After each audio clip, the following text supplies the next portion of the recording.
Hello बच्चों, एक बार फिर से आप सभी का डीएल एकेडमी परिवार में हार्दिक स्वागत एवं अभिनंदन है। प्यारे बच्चों, यह हम लोगों की अप्लाइड फिजिक्स की लास्ट क्लास है ना। ठीक, इसके पहले लास्ट नहीं, यह हमारा लास्ट चैप्टर है, क्लास नहीं ना। ठीक है, क्योंकि इसके पहले हम लोगों ने 6 चैप्टर बहुत अच्छी तरीके से कंप्लीट कर लिया है और यह हमारा लास्ट चैप्टर है जिसमें हम लोग पढ़ने वाले हैं हीट एंड थर्मोडायनेमिक्स, उष्मा एवं उष्मागतिकी, जिसमें हम लोग पढ़ने वाले हैं हीट एंड थर्मोडायनेमिक्स, उष्मा एवं उष्मागतिकी। तो आइए एक बार फिर से आप सभी का डीएल एकेडमी परिवार में स्वागत है। आइए स्टार्ट करते हैं हम लोग अपने आज के इस लेक्चर को। ठीक, तो आज का हमारा टॉपिक होगा उष्मा एवं उष्मागतिकी। ये चैप्टर का हमारा नाम हो गया, हमारे चैप्टर का नाम है उष्मा एवं उष्मागतिकी, हीट एंड थर्मोडायनेमिक्स। और हमारा आज का टॉपिक होगा उष्मा संचरण। उष्मा संचरण जिसे हम इंग्लिश में हीट ट्रांसमिशन कहते हैं, जिसे हम इंग्लिश में हीट ट्रांसमिशन कहते हैं, हीट ट्रांसमिशन, जिसे हम इंग्लिश में हीट ट्रांसमिशन कहते हैं। तो आइए हम लोग स्टार्ट करते हैं अपने आज के इस क्लास को। इससे पहले हम लोग समझते हैं उष्मा किसे कहते हैं ना, क्योंकि बिना उष्मा की जानकारी के हम लोग उष्मागतिकी नहीं पढ़ सकते हैं। तो उष्मा एक प्रकार की क्या होती है? ऊर्जा होती है। उष्मा एक प्रकार की ऊर्जा होती है। हम जब किसी वस्तु को टच करते हैं तो टच करने पे वह वस्तु हमें गर्म महसूस होती है और ठंडा महसूस होती है। यानी कह सकते उष्मा वह ऊर्जा है जिससे किसी वस्तु को अगर टच किया जाता है, जिसके कारण किसी वस्तु को अगर टच किया जाता है, स्पर्श किया जाता है, तो हमें ठंडक का और उष्मा का या फिर गर्मी का अनुभव होता है। हम जान गए उष्मा के बारे में। जब उष्मा एक प्रकार की ऊर्जा हो गई तो हमने आपको बताया है प्रत्येक प्रकार की ऊर्जा का मात्रक क्या होता है? जूल होता है। यह ऐसा यूनिट था। और अगर आपसे पूछ लिया जाएगा कि सीजीएस पद्धति में ऊर्जा का मात्रक क्या होगा, आप क्या कहेंगे? अर्ग होता है। क्लियर है? आइए हम लोग उष्मा के बारे में जाने और उसके बाद हम लोगों ने उष्मा के यूनिट के बारे में जाना। अब इसी से हमारा होता है उष्मा संचरण, हीट ट्रांसमिशन। उष्मा संचरण कैसे होता है? जैसे आप लोग देख रहे हैं इस समय सर्दियों का मौसम है, जाड़े का मौसम है ना, तो आप लोग जब कहीं बेंच पे बैठते होंगे या कहीं किसी वस्तु को टच करते होंगे तो इस केस में आपके जो बॉडी का टेम्परेचर है 37 डिग्री सेल्सियस। इससे क्या होता है, अगर किसी वस्तु को इस समय टच करते होंगे ठंडा लगता होगा, यानी आपकी बॉडी का टेम्परेचर उस वस्तु में क्या है? संचरित होने लगता है। तब तक होगा जब तक कि आपकी बॉडी का टेम्परेचर उस वस्तु के टेम्परेचर सेम न हो जाए। यानी उष्मा हमेशा अधिक तापमान से निम्न तापमान की ओर बढ़ती है ना। तो उष्मा के आगे बढ़ने की इस प्रक्रिया को हम लोग क्या कहते हैं? उष्मा संचरण, हीट ट्रांसमिशन कहते हैं। क्लियर है? क्या यह बात आप सभी लोगों को समझ में आया? नहीं तो एक बार फिर से समझाते हैं ना। देखिए, हमारे पास एक यह वस्तु हुई और हमारे पास दूसरी वस्तु यह है। यह जो वस्तु है इसकी टेम्परेचर अधिक है, हमने माना इसका टेम्परेचर T1 है और इसका टेम्परेचर क्या है? T2 है। यहाँ पे T1 is greater than T2, T1 is greater than T2।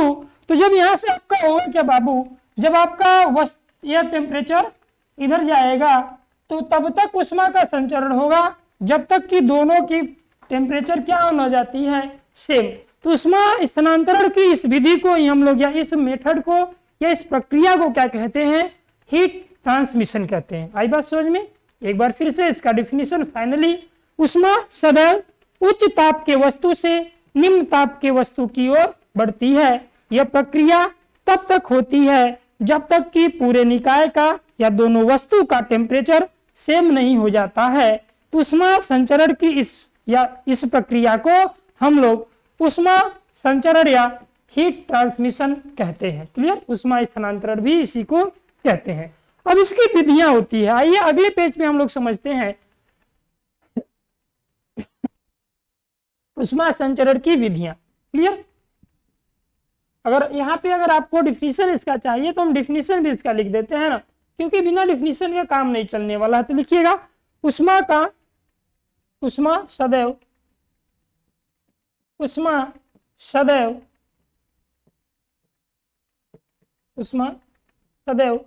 उच्च ताप की वस्तु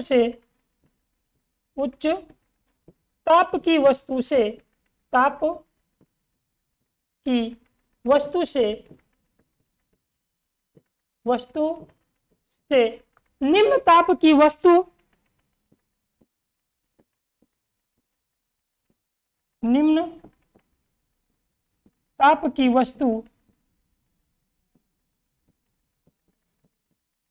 निम्न ताप की वस्तु के ओर बढ़ती है, की ओर चलती है या बढ़ती है।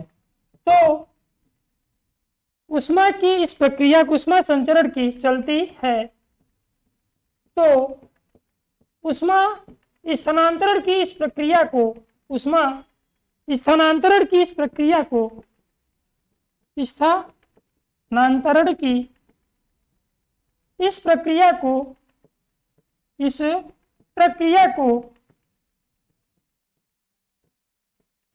इस प्रक्रिया को ऊष्मा संचरण कहते हैं, ऊष्मा संचरण कहते हैं, ऊष्मा संचरण कहते हैं। तो ये आपका हो गया ऊष्मा संचरण कहते हैं ना।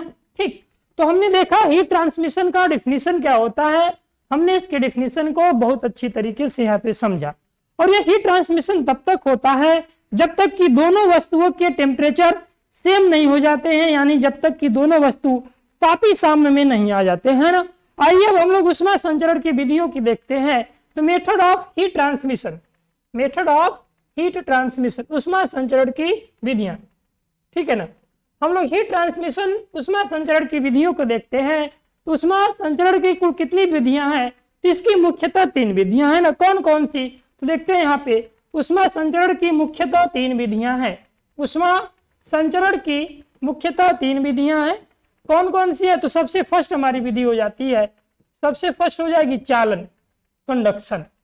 क्या हो जाएगी, सबसे फर्स्ट हमारी हो जाती है चालन, कंडक्शन। दूसरी हो जाती है हमारा, दूसरा हो जाएगा संवहन, कन्वेक्शन। दूसरा हो जाएगा संवहन, कन्वेक्शन। तीसरा उन लोग का हो जाएगा विकिरण। तीसरा हो जाएगा विकिरण, रेडिएशन। तो यह हमारा है ऊष्मा संचरण की निम्नलिखित विधियां हैं, जिनमें हमारा फर्स्ट हो जाता है, जिसमें हम लोग का सबसे फर्स्ट होगा। क्या सबसे फर्स्ट होगा, तो कहेंगे चालन। क्या होता है हमारा पहला, चालन, कंडक्शन।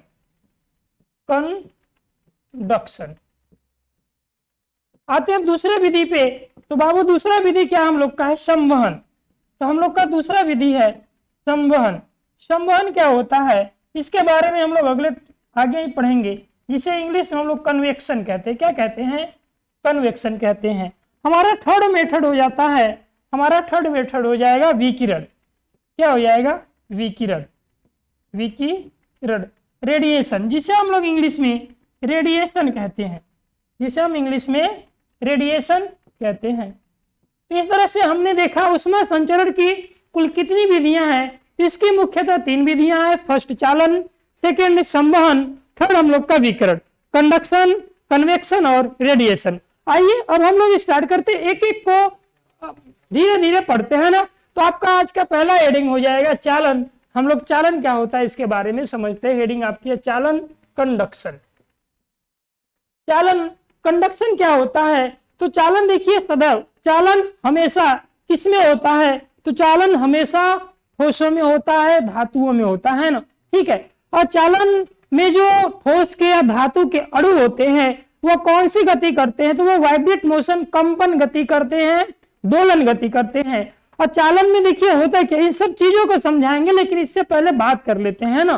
चालन में होता क्या है, जब ऊष्मा यानी जब हमें स्रोत से दूरी बढ़ती जाती है तो टेम्परेचर भी घटता जाता है, यानी दूरी बढ़ने के साथ इस विधि में वस्तु का तापमान घटता जाता है। तो आइए हम समझते हैं चालन को, कंडक्शन को क्या होता है। तो देखिए हमने क्या लिया, यहाँ पे एक छड़ लिया, हमने क्या लिया, तो हमने एक यहाँ पे छड़ लिया, तो ये हमारा क्या हो गया, छड़ हो गया, ठीक है। ये हमारा छड़ हुआ। जब हम इस छड़ को क्या देते हैं, क्यों ऊष्मा देते हैं, जब हम इस छड़ को क्यों ऊष्मा देते हैं, आप बहुत आसान तरीके से, आसान भाषा में यहाँ से समझ सकते हैं ना। तो जो हम इस छड़ को क्यों उष्मा देते हैं, तो छड़ का यह जो सिरा होगा इसका टेम्परेचर मानते हैं अभी T1 और इसका टेम्परेचर मानते हैं क्या हो जाता है T2। कैसे होता है T2, इस बात को समझते हैं। तो बाबू ये जो छड़ होगा बहुत छोटे छोटे कणों से मिलकर के बना होगा। जब इस छड़ के पहले सिरे को उष्मा देंगे हम लोग, तो इसके पहले सिरे के जो कण होंगे वो आपस में क्या हो जाते हैं, गर्म हो जाते हैं। क्या हो जाते हैं, अगर इस छड़ के पहले सिरे के यह कण है तो यह लोग उष्मा पा करके गर्म हो जाते हैं। अब जब ये गर्म हो जाते हैं तो गर्म होने के बाद यह कंपन गति करने लगते हैं। कौन सी गति करने लगते हैं, वाइब्रेट मोशन करने लगते हैं, कंपन गति करने लगते हैं। ये कंपन गति क्या होता है इसे समझा के बताते हैं ना। देखिए जब हम इस छड़ को उष्मा देते हैं तो इस छड़ के कण क्या होते हैं, उष्मा पा करके गर्म हो जाते हैं और गर्म होने के बाद ये कंपन गति करने लगते हैं। तो देखिए कंपन गति क्या होता है, जब किसी वस्तु को एक सिरे को दीवार में फिक्स करके दूसरे सिरे को या दूसरे सिरे पर बाब बांध करके इसको इस तरह से ऐसे क्या कर देते हैं, खींच के छोड़ते हैं, तो यह वस्तु अपनी साम्य अवस्था के इधर उधर लेफ्ट राइट क्या करने लगती है, दोलन करने लगती है, गति करने लगती है। इस गति को ही हम लोग कंपन गति या वाइब्रेशन मोशन, एक्सीलरेशन मोशन कहते हैं ना। ठीक, तो देखिए अब ये जो वस्तु होगा इस तरह से लेफ्ट राइट अपने ये जो कण है छड़ का लेफ्ट राइट मोशन करने लगता है। जब ये लेफ्ट राइट मोशन करता है तो अपने प्रत्येक मोशन के दौरान, वाइब्रेट मोशन के दौरान अपनी उष्मा अपने दूसरे वाले कण को दे देता है। अपनी उष्मा या अपनी गर्मी अपने दूसरे कण को दे देता है और जो कण इसके संपर्क में आता है वह भी गर्म हो जाता है और गर्म होने के बाद वह भी कंपन गति करने लगता है। क्लियर है। अब जब वह भी कंपन गति करने लगेगा यानी ये वाला भी क्या करने लगता है, तो यह वाला भी कण आपका वाइब्रेट मोशन यानी कंपन गति करने लगता है। तो यह भी इधर उधर जब गति करेगा तो इधर उधर अपने गति के दौरान इस छड़ के दूसरे कण से टकराएगा, अपनी उष्मा भी दूसरे कण को दे देता है। यह प्रक्रिया तब तक चलती रहती है जब तक यह पूरा छड़ हमारा गर्म नहीं हो जाता है। तो उष्मा स्थानांतरण की इस विधि को ही, उष्मा संचरण की इस विधि को ही हम लोग क्या कहते हैं, चालन, कंडक्शन कहते हैं। क्या यह बात क्लियर है सभी को? ठीक है ना। तो आइए एक बार इसे फिर से फाइनली आपको समझा दिए हैं, यहाँ पे हम लोग लिखते हैं ना। ठीक है, देखिए जब किसी छड़ के एक सिरे को उष्मा दी जाती है, जब किसी छड़ के एक सिरे को उष्मा दी जाती है तो उसके कण गर्म होकर कंपन गति करने लगते हैं और अपने प्रत्येक कंपन के दौरान अपनी उष्मा अपने अगल बगल वाले अणु को दे देते हैं, वह भी गर्म होकर कंपन गति करने लगते हैं। यह प्रक्रिया तब तक चलती रहती है जब तक कि छड़ का दूसरा सिरा भी गर्म नहीं हो जाता है। तो उष्मा संचरण की, उष्मा स्थानांतरण की इस विधि को चालन, कंडक्शन कहते हैं। इस तरह से हम लोगों ने चालन, कंडक्शन के बारे में देखा। अब आगे आइए बाबू, इसमें क्या क्या इंपॉर्टेंट चीजें हम लोग इनके बारे में देखते हैं ना। तो सबसे पहले देखिए हमने किसका एग्जाम्पल लिया, छड़ का एग्जाम्पल लिया। तो छड़ कैसी धातु है, ठोस है, यानी हम कहेंगे कि उष्मा की जो चालन है, उष्मा संचरण की जो चालन विधि है यह केवल ठोसों में संभव है ना, यानी ठोस धातुओं में संभव या फिर कह सकते हैं धातुओं में संभव है। तो यहाँ पे कहेंगे उष्मा संचरण की चालन विधि या उष्मा संचरण की चालन केवल ठोसों में संभव है। तो लिखेंगे चालन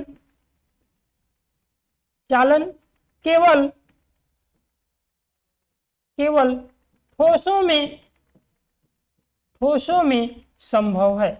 तो यह हो गया किसके बारे में, ये किसका इंपॉर्टेंट पॉइंट हुआ। दूसरा पॉइंट, तो इसका दूसरा इंपॉर्टेंट पॉइंट है कि देखिए ये जो चालन विधि है इसमें जो कण हैं ये कौन सी गति कर रहे थे, कंपन गति कर रहे हैं, दोलन गति कर रहे हैं।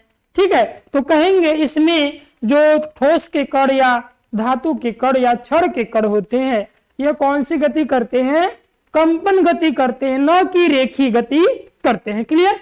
यहाँ पे लिखेंगे इस विधि में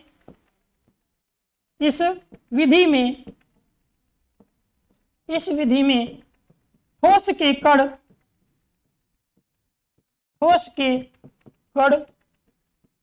कंपन गति करते हैं। तो कौन सी गति करते हैं बाबू, इस विधि में ठोस के कण कौन सी गति करते हैं? कंपन गति करते हैं। और सबसे लास्ट इंपॉर्टेंट पॉइंट तीसरा हो जाता है। तो देखिए छड़ का एक सिरा क्या है? उष्मा के संपर्क में है, तो ये अधिक गर्म होगा। अब इस सिरे से जब दूरी बढ़ती है तो यहाँ का जो कण होगा वो कम गर्म होगा। दूसरा सिरा क्या होगा? इसकी अपेक्षा अगला सिरा और कम गर्म होगा। यानी कहेंगे चालन में दूरी बढ़ने के साथ तापमान घटता जाता है। घट रहा है कि नहीं? घट रहा है ना। तो कहेंगे चालन विधि में चालन में दूरी बढ़ने के साथ ताप घटता जाता है। दूरी बढ़ने के साथ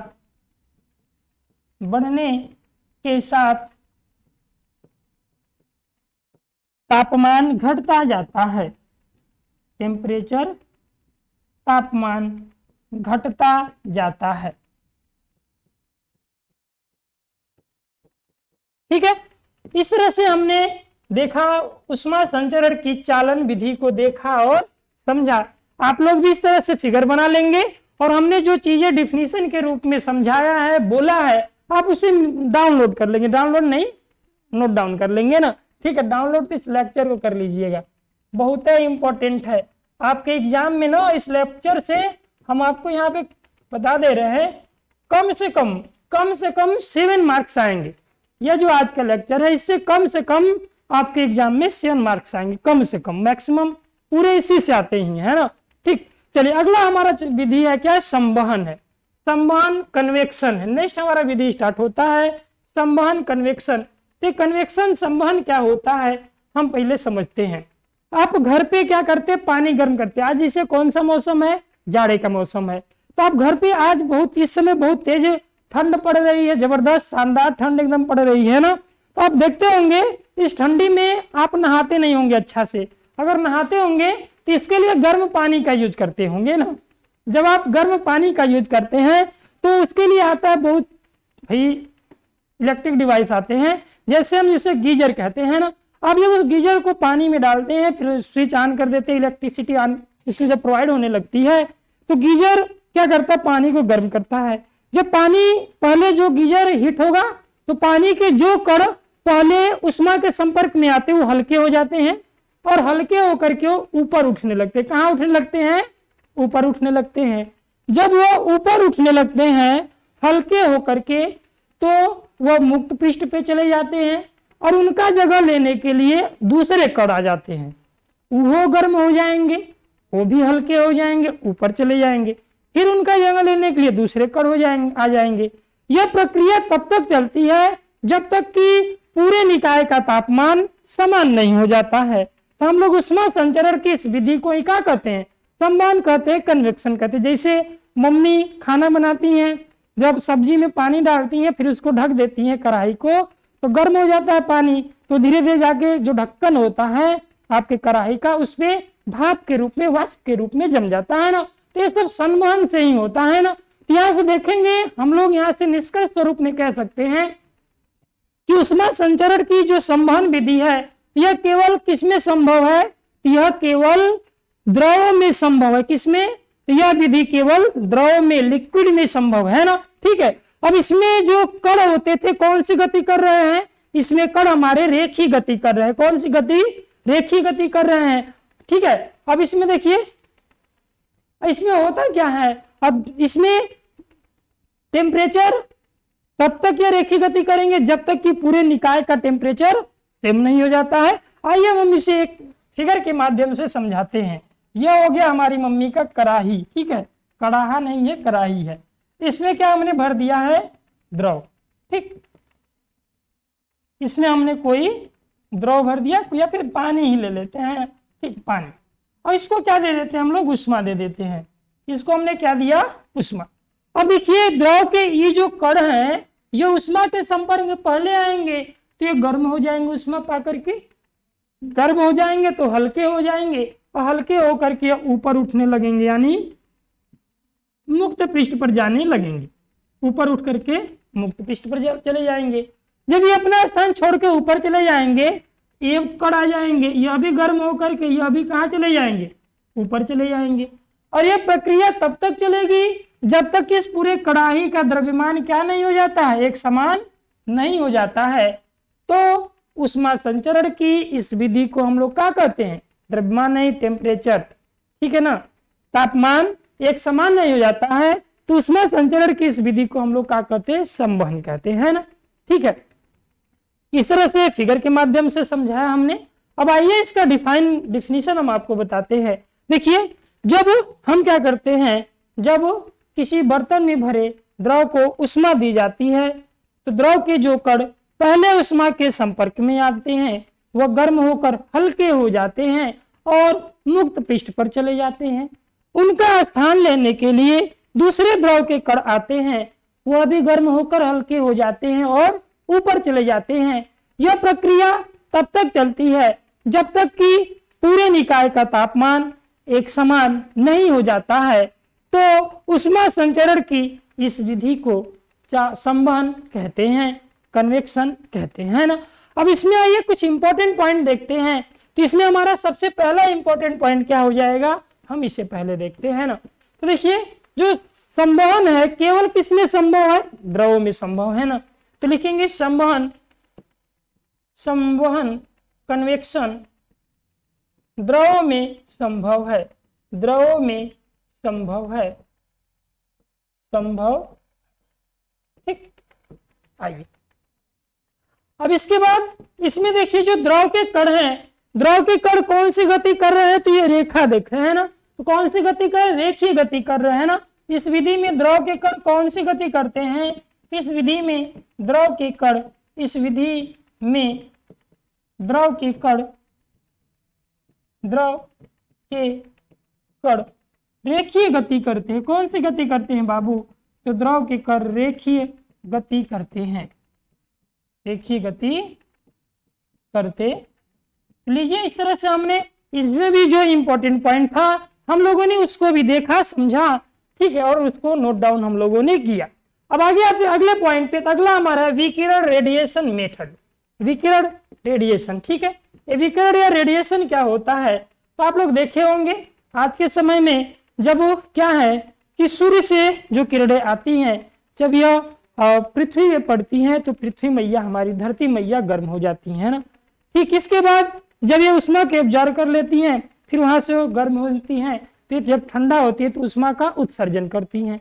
जब उष्मा को उत्सर्जन करती है तो हमारा पूरा वायुमंडल कैसा हो जाता है, गर्म हो जाता है ना, गर्म हो जाता है, जिसके कारण हमें गर्मी का अनुभव होता है ना।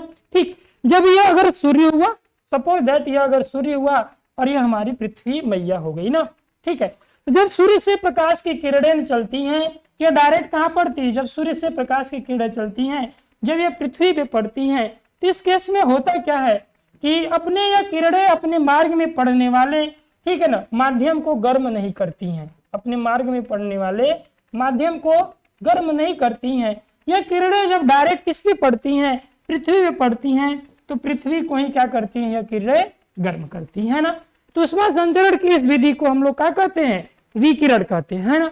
आज जो विकिरण में प्रकाश का क्या वेग होता है, चाल होता है, विकिरण में जो उष्मा की संचरण होती है, यानी उष्मा जिस वेग से आगे बढ़ता है वो वेग कौन सा होता है, प्रकाश की चाल से।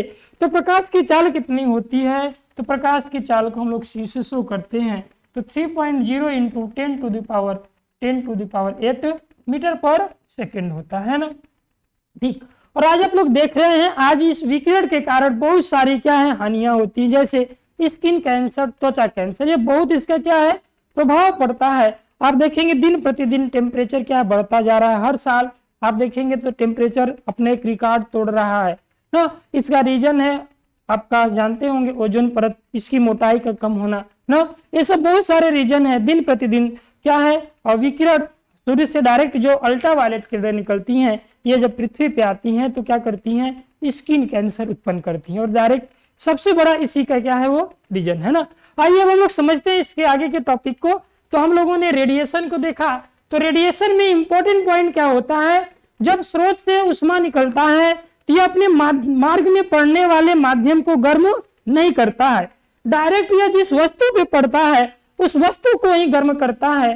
तो ऊष्मा संचरण की इस विधि को हम लोग क्या कहते हैं, चालन कहते हैं। तो ऊष्मा संचरण के इस विधि को हम लोग क्या कहते हैं, चालन कहते हैं। क्लियर है, ठीक। अब चालन में देखिए सबसे मोस्ट इंपॉर्टेंट पॉइंट क्या है, मार्ग में पड़ने वाला माध्यम गर्म नहीं होता है ना। तो चालन में क्या हम लोग लिखेंगे, मार्ग में पड़ने वाला माध्यम गर्म नहीं होता है। मार्ग में पड़ने वाला माध्यम गर्म नहीं होता है। मार्ग में पड़ने वाला माध्यम गर्म नहीं होता है, ठीक। अब आगे आते हैं, अगले पॉइंट को स्टार्ट करते हैं, ताप प्रवणता टेम्परेचर ग्रेडियंट ना।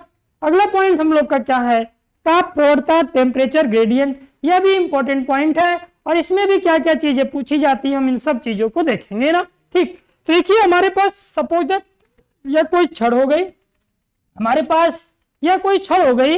जब हम करते क्या है, छड़ को उष्मा देते हैं, ठीक है। जब इस छड़ को उष्मा देते हैं तो छड़ के पहले सिरे का टेम्परेचर या तापमान T1 और दूसरे सिरे का टेम्परेचर या तापमान T2 हो जाता है और इसकी लंबाई छड़ की क्या हो जाती है बाबू, तो इस छड़ की लंबाई L हो जाती है। तो छड़ की लंबाई क्या हो जाती है, तो छड़ की लंबाई L हो जाती है ना, ठीक।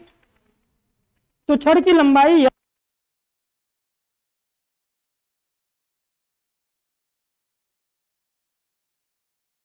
तो इस तरह से देखिए क्या हुआ, हमने इस फिगर को बनाया।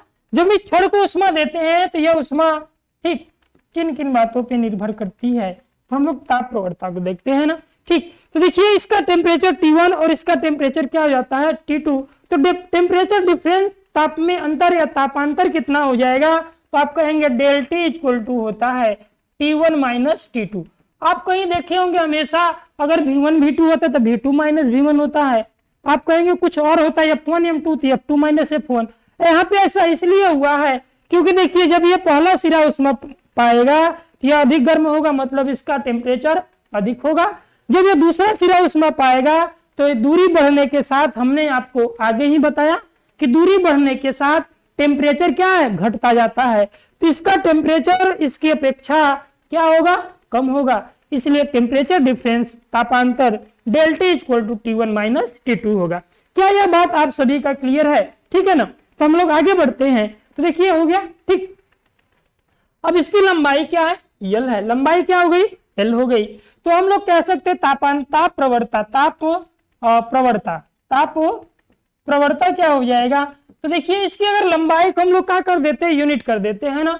अगर किसी छड़ की लंबाई को एकांक में कर देते हैं तो उसके सिरों के तापमान में जो क्या होती है, वृद्धि होती है, उसी को क्या कहते हैं, ताप प्रवणता कहते हैं ना, ठीक। तो आइए इसको डिफाइन करते हैं। तो क्या होगा बाबू, ताप प्रवणता क्या होता है, नोट कीजिएगा मेरे साथ में। ताप प्रवणता क्या होगा, यदि किसी छड़ की लंबाई को एकांक कर दिया जाए तो उसके सिरों के तापमान में जो वृद्धि होता है, उसके सिरों के तापांतर में जो वृद्धि होता है, तापमान में जो वृद्धि होता है, ठीक है, उसी को हम लोग क्या कहते हैं, ताप प्रवणता कहते हैं। हम इसे थीटा से शो करते हैं। तो ताप प्रवणता थीटा इक्वल टू क्या हो जाता है, डेल T अपान के L हो जाएगा। क्या हो जाएगा, डेल T अपान के L हो जाएगा। अब आपसे इसका यूनिट पूछा जाता है तो इसका यूनिट क्या हो जाएगा बाबू, तो डेल T क्या आपका टेम्परेचर है, तो टेम्परेचर की यूनिट क्या होती है, केल्विन। L क्या है, लंबाई है, तो लंबाई की यूनिट क्या होती है, मीटर। तो इसके SI यूनिट हो जाएगा केल्विन प्रति मीटर, ठीक है, ये यूनिट हुआ। अब इसकी आपसे क्या पूछी जाती है, डायमेंशन, बीमा। तो डायमेंशन इसका क्या होगा, आइए हम डायमेंशन को देखते हैं, सीखते हैं ना। डायमेंशन क्या होगा, डेल T क्या है, टेम्परेचर है, टेम्परेचर का डायमेंशन थीटा। L क्या है, लंबाई, लंबाई का डायमेंशन L होगा, कैपिटल L होगा, ठीक है। तो यहां से जब ये अपान में ऊपर जाएगा तो L इनवर्ज हो जाएगा, तो इसका डायमेंशन निकल के आएगा L इनवर्ज थीटा, L इनवर्ज थीटा। तो हमने डायमेंशन भी देखा, क्लियर। अब आगे आते हैं हम लोग अपने अगले पॉइंट पे। तो हमारा अगला पॉइंट क्या, उष्मा चालकता गुणांक की अवधारणा, उष्मा चालकता गुणांक की अवधारणा, क्लियर। यह मोस्ट इंपॉर्टेंट पॉइंट है। इसके पहले जो उष्मा संचरण की विधियों को भी हम लोगों ने देखा, यह भी हमारे एग्जाम के पॉइंट ऑफ व्यू से बहुत ही इंपॉर्टेंट पॉइंट है ना, ठीक। तो आप लोग, यह भी आपका इंपॉर्टेंट है और वो वाला भी आपका इंपॉर्टेंट है। आइए अब हम लोग उष्मा चालकता गुणांक की अवधारणा या उष्मा चालकता गुणांक क्या होता है इसे समझते हैं ना। कोफिशिएंट ऑफ हीट कंडक्टिविटी, यहाँ पे कंसेप्ट अवधारणा है तो concept of coefficient of heat conductivity या थर्मल कंडक्टिविटी को हम लोग देखते हैं ना। तो आइए क्या होता है, देखिए ये क्या हुआ, कोई छड़ हुआ, ठीक, ये क्या हुआ, कोई छड़ हुआ, ठीक है। ये अगर हमारा कोई छड़ है, यह इसका एक सिरा हुआ और ये इस छड़ का हमारे दूसरा सिरा हुआ, ठीक है। इस छड़ की क्या हो गई, लंबाई T1 L हुआ। इस छड़ को जब Q उष्मा दी जाती है, इसके पहले सिरे का तापमान कितना हो जाता है T1 और T समय बाद दूसरे सिरे का टेम्परेचर क्या हो जाता है T2। इसका क्रॉस सेक्शनल एरिया हम मानते क्या है, A है, और T समय बाद हमने बताया कि दूसरे सिरे का टेम्परेचर क्या हो जाता है T2 हो जाता है, ठीक है, आपका समय है, क्लियर। तो हम लोग मानते हैं कुछ चीजें, हमने माना हमारे पास A अनुप्रस्थ काट क्षेत्रफल का छड़ है जिसकी लंबाई L है। जब इस छड़ को Q उष्मा दी जाती है तो इसके पहले सिरे का तापमान T1, T समय बाद दूसरे सिरे का तापमान T2 हो जाता है। तो जब हम Q उष्मा देते हैं तो यह Q उष्मा बहुत सारे बातों पे निर्भर करती है। ये कौन कौन से बात पे निर्भर करती है, तो सबसे फर्स्ट हमारा बात है, हम उसे देखते हैं ना। तो यह उष्मा क्यों बहुत सारे बातों पे निर्भर करती है, तो पहला बात क्या है, यह उष्मा छड़ के लंबाई के व्युत्क्रमानुपाती होती है ना। यह उष्मा छड़ के लंबाई के व्युत्क्रमानुपाती होती है, अर्थात हमारा फर्स्ट पॉइंट हो जाता है, अर्थात Q प्रोपोर्शनल टू 1/K/L। आप लोग लिखेंगे छड़ को दी गई उष्मा निम्नलिखित बातों पर निर्भर करती है। बात नंबर 1, छड़ को दी गई उष्मा छड़ के लंबाई के व्युत्क्रमानुपाती होती है, अर्थात Q प्रोपोर्शनल टू 1/K/L। क्या यह बात आप सभी को समझ में आया? तो हम आगे बढ़ते हैं। हमारा अगला पॉइंट है, हमारा दूसरा पॉइंट क्या है, हम उसे आपको समझाते हैं ना। जब इस छड़ को उष्मा देते हैं तो यह उष्मा किन किन बातों पर निर्भर करती है, तो पहला बात छड़ की लंबाई की व्युत्क्रमानुपाती हो गई। दूसरी बात क्या हो गई बाबू, तो दूसरी बात यह हो गई कि छड़ के सिरों के तापांतर के समानुपाती होती है। छड़ को दी गई उष्मा छड़ के सिरों के तापांतर के समानुपाती होती है, अर्थात क्या कर सकते हैं दूसरी बात में, Q proportional to del T क्या हो जाएगा, Q proportional to del T। पहले सिरे का तापमान T1, दूसरे सिरे का तापमान T2, तापांतर T1 - T2 बराबर डेल T हमने पहले बताया था ना, ठीक है। अब ये जो उष्मा होती है और किस पर निर्भर करती है, ये उष्मा छड़ के अनुप्रस्थ काट के क्षेत्रफल के व्युत्क्रमानुपाती होती है। यानी छड़ को दी गई उष्मा छड़ के अनुप्रस्थ काट के क्षेत्रफल के व्युत्क्रमानुपाती होती है, अर्थात हम कह सकते हैं, क्या कहेंगे, अर्थात Q प्रोपोर्शनल टू A क्या हो जाएगा, Q प्रोपोर्शनल टू A, इसके अनुप्रस्थ काट के क्षेत्रफल के व्युत्क्रमानुपाती हो गया, क्लियर। अब आगे आते हैं तो हमारा अगला पॉइंट क्या होता है, अब इस छड़ को हम लोग कितने समय तक उष्मा देते हैं, तो T समय तक उष्मा देते हैं। तो छड़ को दी गई उष्मा समय के क्या होती है, भी समानुपाती होती है। तो चौथा पॉइंट हो गया Q प्रोपोर्शनल टू T, ठीक है। अब आगे हम लोग एक नए पेज को लेते हैं और इस पेज से इस टॉपिक को आगे बढ़ाते हैं ना, ठीक।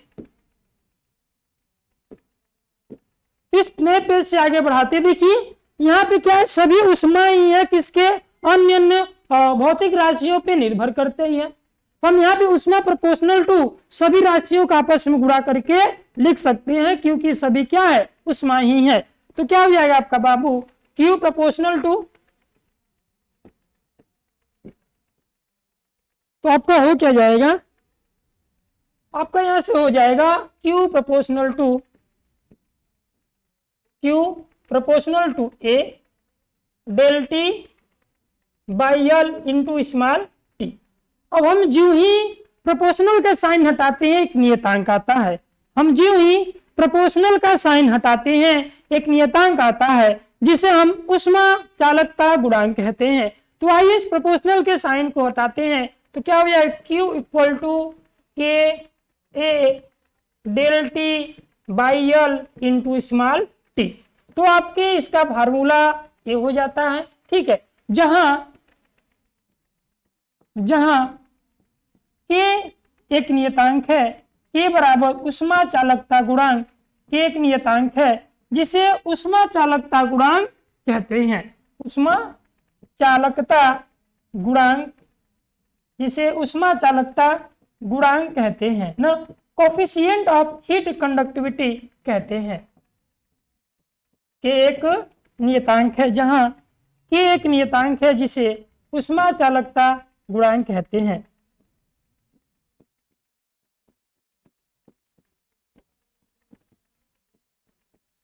जहां K एक नियतांक है जिसे उष्मा चालकता गुणांक कहते हैं। बाबू यह जो टॉपिक है उष्मा चालकता गुणांक, ये एग्जाम में बहुत इंपॉर्टेंट इसलिए हो जाता है क्योंकि इसका बीमा भी पूछता है, इसका मात्रक भी पूछता है और इसका डिफिनीशन भी पूछता है ना। ठीक है, अब देखिए कुछ चीजें करते हैं। ठीक, तो क्या हो जाएगा यदि हम यहां से यदि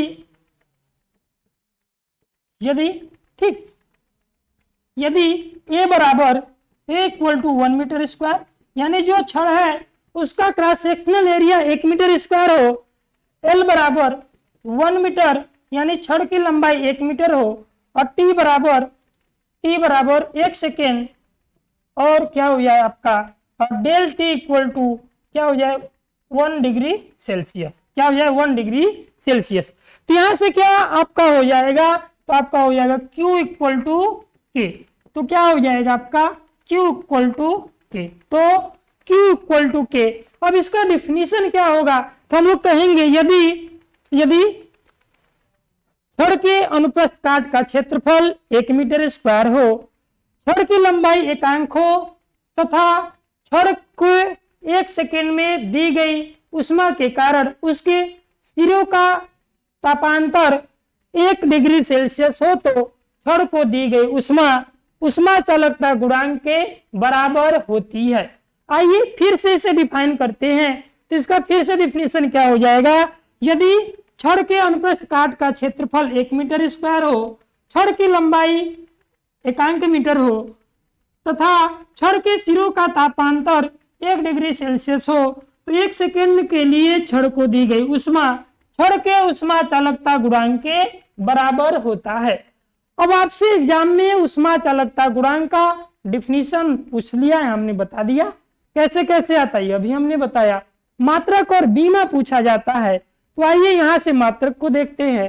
तो इसका मात्रक क्या हो जाएगा, तो यहां से आपका K बराबर क्या हो जाएगा, K इक्वल टू आपका हो जाएगा Q into small l upon K A into del T into small.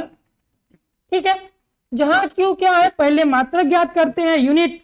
Q आपकी उष्मा है और प्रत्येक प्रकार की उष्मा की मात्रक, उष्मा एक प्रकार की ऊर्जा है जिसका मात्रक जूल होता है। ठीक है, L क्या है, लंबाई है, तो लंबाई का मात्रक मीटर हो जाएगा। A क्या है आपका, एरिया है, तो एरिया का मात्रक metre square. Del T temperature है, हम यहाँ पे डिग्री सेल्सियस भी यूज करते हैं और केल्विन भी यूज करते हैं, लेकिन SI में हमेशा केल्विन यूज करते हैं, तो आप भी क्या करेंगे, केल्विन ही यूज करेंगे ना। ठीक, तो आप भी क्या करेंगे, केल्विन ही यूज करेंगे। T क्या है, समय है, तो समय का मात्रक क्या होता है, सेकेंड होता है ना। ठीक, तो इसका उष्मा चालकता गुणांक का फाइनली मात्रक निकल के कितना आता है, तो देखिए इसका फाइनली मात्रक हो जाएगा, या मीटर से 1 मीटर कैंसिल हो जाएगा। ठीक है, तो इसका मात्रक हो जाएगा जूल प्रति मीटर प्रति केल्विन प्रति सेकेंड। तो जूल प्रति मीटर प्रति केल्विन प्रति सेकेंड। ठीक है, प्रति केल्विन प्रति सेकेंड, ये इसका क्या हो गया, यूनिट हो गया ना। हमने मात्रक देखा। अब मात्रक के बाद आपसे एग्जाम में क्या पूछा जाता है, इसका बीमा पूछा जाता है। तो बाबू बीमा क्या हो जाएगा, तो आइए बीमा को देखते हैं, डायमेंशन। तो इसका बीमा देखते हैं, इसका डायमेंशन क्या होता है, तो इसका डायमेंशन हो जाएगा जूल, मतलब एक प्रकार की ऊर्जा, तो ऊर्जा की बीमा ml स्क्वायर T के पावर -2। L लंबाई, मीटर लंबा का बीमा L। ठीक है, एरिया का बीमा L स्क्वायर, केल्विन का बीमा थीटा टेम्परेचर का, और सेकेंड का बीमा T। एक L से एक L ये कैंसल, ठीक है ना, और यहाँ से एक L बचेगा, यह आपका कैंसिल हो जाएगा, यहाँ वाला आपका यल क्या होगा, बच जाएगा ना, यहाँ वाला आपका यल बच जाएगा। ठीक, एल स्क्वायर से एल स्क्वायर कैंसल, तो इसलिए इसका डायमेंशन निकल के क्या आ जाएगा आपका, यहाँ पे देखिए यम है, एक यल लिया बचा, तो एम एल देखिए टी के पावर -2 है, एक नीचे टी है, ऊपर जाएगा तो टी के पावर -3 हो जाएगा, तो आपका टी के पावर -3। ये देखिए थीटा नीचे है, ऊपर जाएगा तो इनवर्ज हो जाएगा, इसलिए इसका बीमा हो जाता है एम एल टी के पावर -3 थीटा इनवर्ज। आपको आई होप बीमा भी बहुत अच्छे से समझ में आया होगा। तो आइए अब आगे बढ़ते हैं, अगला पॉइंट इंपॉर्टेंट स्टार्ट करते हैं। अगला क्या पॉइंट है, ऊष्मागतिकी के नियम। ऊष्मागतिकी के नियम, लॉज ऑफ थर्मोडायनेमिक्स, ऊष्मागतिकी के नियम। तो बाबू ऊष्मागतिकी के कुल कितने नियम है, तो ऊष्मागतिकी के कुल मुख्यतः 3 नियम है। ऊष्मागतिकी के मुख्यतः 3 नियम है। कौन कौन सा नियम है, शून्यवा नियम, प्रथम नियम और द्वितीय नियम, द्वितीय नियम, ठीक है ना, शून्यवा नियम, प्रथम नियम और द्वितीय नियम। यानी ऊष्मागतिकी के मुख्यतः 3 नियम है, जिनमें आइए हम लोग पढ़ते हैं नियमों को ना।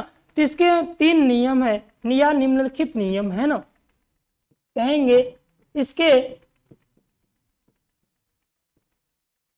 निम्नलिखित नियम है, इसके निम्नलिखित नियम है। तो फर्स्ट हमारा हो जाता है शून्यवा नियम, जीरोथ लॉ ऑफ थर्मोडायनेमिक्स, शून्यवा नियम, शून्यवा नियम। दूसरा हो जाता है बाबू आपका, दूसरा क्या है, प्रथम नियम, प्रथम नियम। तीसरा आपका हो जाता है द्वितीय नियम, तीसरा क्या हो जाता है आपका, द्वितीय नियम, द्वितीय नियम। अब चलिए सभी को हम लोग पारी पारी से एक एक करके पढ़ते हैं, बारी बारी से। तो अब शून्यवा नियम आप हेडिंग डालिएगा, ऊष्मागतिकी का शून्यवा नियम, zeroth law of thermodynamics, zeroth law of thermodynamics, zeroth law of thermodynamics, thermodynamics. ठीक, अब इसका हम एकदम सीधा सिंपल से एग्जांपल में समझाते हैं। जैसे आपके घर में 3 भाई है ना, सपोज दैट केवल ना पर्टिकुलर पर्सनली मान नहीं लेना है ना। जैसे आपके घर में 3 भाई हैं, ए बी और सी, ए बी और सी। आपके घर में अगर 3 भाई हैं, ए बी और सी, हम कह दें कि ए की उम्र सी की उम्र के बराबर है और बी की उम्र भी सी की उम्र के बराबर है, तो बाबू आप जरूर कहेंगे कि ए की उम्र बी की उम्र के क्या होगी, बराबर होगी।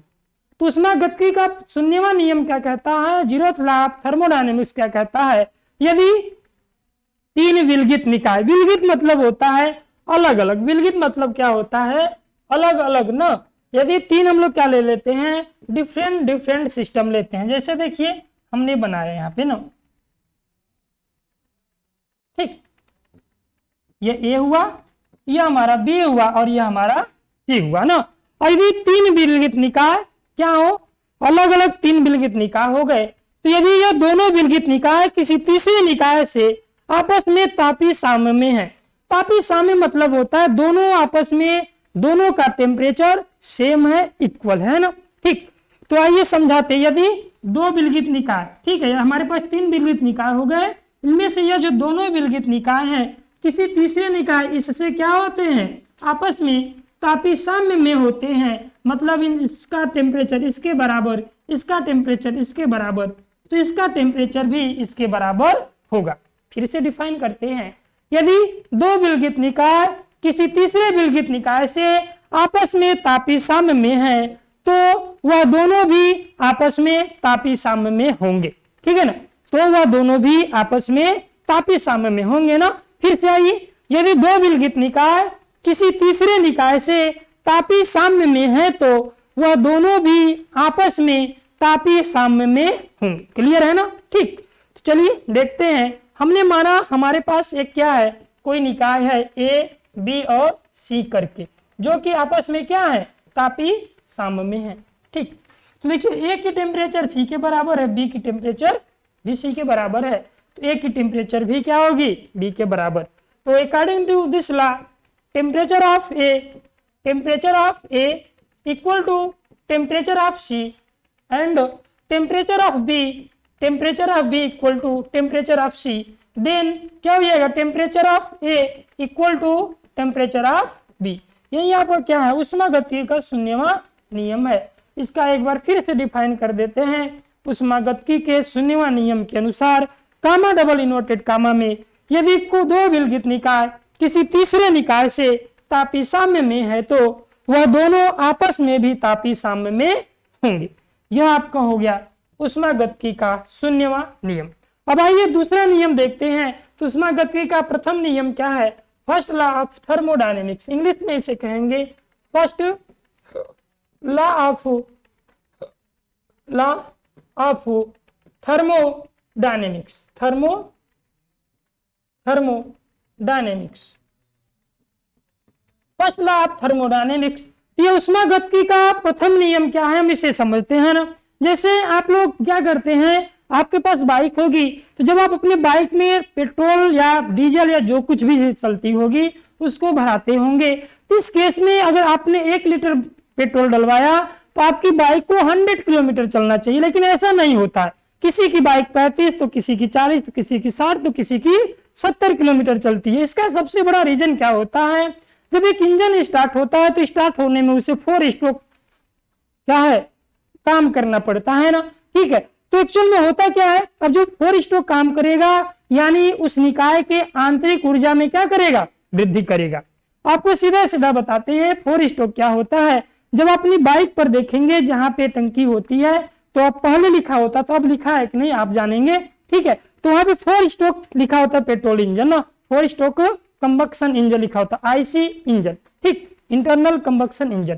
तो ये होता क्या है, इनमें 4 स्ट्रोक होते हैं, 4 stroke, suction stroke, compression stroke और पावर स्ट्रोक और एग्जॉस्ट स्ट्रोक, ठीक है। तो 4 स्ट्रोक में कोई भी बाइक पहले स्टार्ट होता है, बहुत कम समय लगता है ना। और हम लोग इनको अच्छे से समझेंगे। तो आइए समझते हैं पहला नियम क्या होता है ना। तो देखिए बाबू, जब हम करते क्या है, जब आप अपने बाइक को स्टार्ट करते हैं तो वो स्टार्ट हो जाता है, लेकिन जब स्टार्ट होता है तो जो उष्मा जलती है, दहन होता है इसका, तो उष्मा का कुछ भाग पहले बाइक को हिट करने में व्यय होता है, यानी उसके आंतरिक ऊर्जा में वृद्धि करने में व्यय होता है। और जो कुछ भाग होता है उष्मा का, वह वायुमंडलीय दाब के विरुद्ध क्या करता है, कार्य करने में व्यय हो जाता है। इसी को हम लोग क्या कहते हैं, ऊष्मागतिकी का प्रथम नियम कहते हैं। आइए अब सीधी साधा आपके फिजिक्स के लैंग्वेज में समझाते हैं। तो ऊष्मागतिकी का प्रथम नियम क्या कहता है कि जब किसी निकाय को उष्मा दी जाती है, यह अगर हमारा क्या है निकाय है, जब हम इस निकाय को उष्मा देते हैं तो उष्मा का कुछ भाग इस निकाय के आंतरिक ऊर्जा में वृद्धि में व्यय हो जाता है और शेष भाग वायुमंडलीय दाब के विरुद्ध कार्य करने में व्यय हो जाता है। तो इस नियम को ही हम लोग ऊष्मागतिकी का प्रथम नियम कहते हैं ना, ठीक है। तो क्या हो जाता है, इसके अनुसार डिफिनीशन फार्मूला आपका dq equal to du plus P D, ठीक है। ये आपका ऊष्मागतिकी का प्रथम नियम का क्या है, समीकरण है।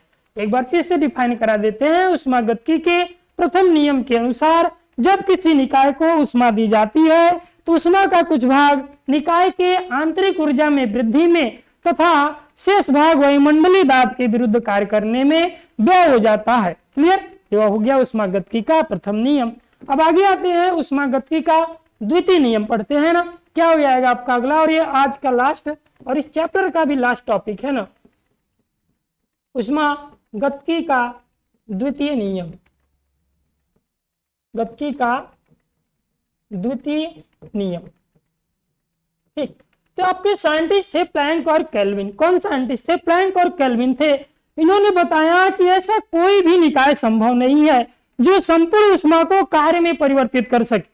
ऐसा कोई भी निकाय वो संभव नहीं है जो संपूर्ण ऊष्मा को कार्य में परिवर्तित कर सके। तो हम कहेंगे प्लैंक व केल्विन के अनुसार ऐसा कोई निकाय संभव नहीं है जो संपूर्ण ऊष्मा को कार्य में परिवर्तित कर सके। क्लियर, तो बस आज के लिए इतना ही। इस तरह से आज का लेक्चर होता है कंप्लीट। और मिलते हैं हम लोग किसी नेक्स्ट लेक्चर में। तब तक के लिए सभी लोगों को शुभ रात्रि, गुड नाइट, धन्यवाद।